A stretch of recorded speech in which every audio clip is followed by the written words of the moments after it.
Илнең иң ерак төбәге Камчатка крайы. Казаннан 10 мең чакрым ераклыкта урнашкан. Монда Мәскәү вакытыннан 9 сәгать аерма белән яшиләр. Камчатка безне бүген кар бураннары белән каршы алды. Һәм нәкъ менә бүген биредә Бөтен дөнья татар конгрессының 2 көнлек эш сәфәре башлана. Казан халкы иртән эшкә җыенагына Петропавловск-Камчатскида көн азагына якынлаша инде. Биредәге хөкүмәт йортында Татарстан премьер-министры урынбасары Васил Шәйхразиев Камчатка крае губернаторы Владимир Солодов белән очрашты. Монда хәзер 280 мең кеше яши, шуның 3 мең ярымы татарлар. Һәм безне аерым бер туганлык хисе берләштерә ди төбәк башлыгы. Все, кто приезжают на Камчатку для самореализации, Камчаткага төрле төбәкләрдән эш эзләп килүчеләр шактый, һәм аларның барысы да монда үзен иркен хис итә, үз эшләрен дә ачып җибәрәләр.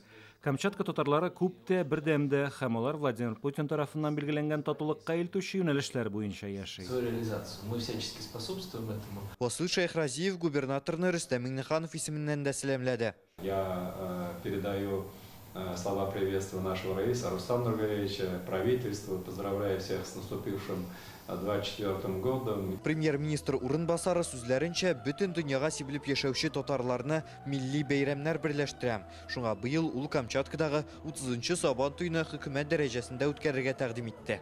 Для нас самый главный праздник – это, конечно, Сабантуй. Сабантуй бөтен кешене берләштерә торган бәйрәм. Төбәкләрдә анда 3-4 мең кеше кунак булып китә. Быел Сабантуйлары Омск, Кемерово, Мари-Эл, Барда, Алтайда оештырылачак. Сездә исә 20 июльдә ясарга тәкъдим итәбез. Бәйрәмгә үзебез дә килер идек.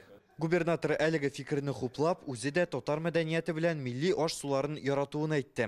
Очрашуда кузгатылган тагын бер мөһим мәсьәлә – ярым утрауда мәчет төзелеше. Әлегә монда бары тик бер намаз уку йорты бар. Гыйбадәтханәне исә Петропавловск-Камчатскида ачарга ниятлиләр. Аның нинди булачагын һәм төзелешкә кайчан керешәчәкләрен алдагы 3 айда хәл итәргә тиешләр. Иртәгә биредә Ерак Көнчыгыш федераль округының татар иҗтимагый оешмалары вәкилләре белән очрашу узачак. Бөтен дөнья татар конгрессының 2023 елгы эшчәнлегенә нәтиҗәләр ясап, быелга бурычлар билгеләячәкләр. Камчаткадан Рузель Шарипов, Владимир Гурьянов, Яңа Гасыр каналы.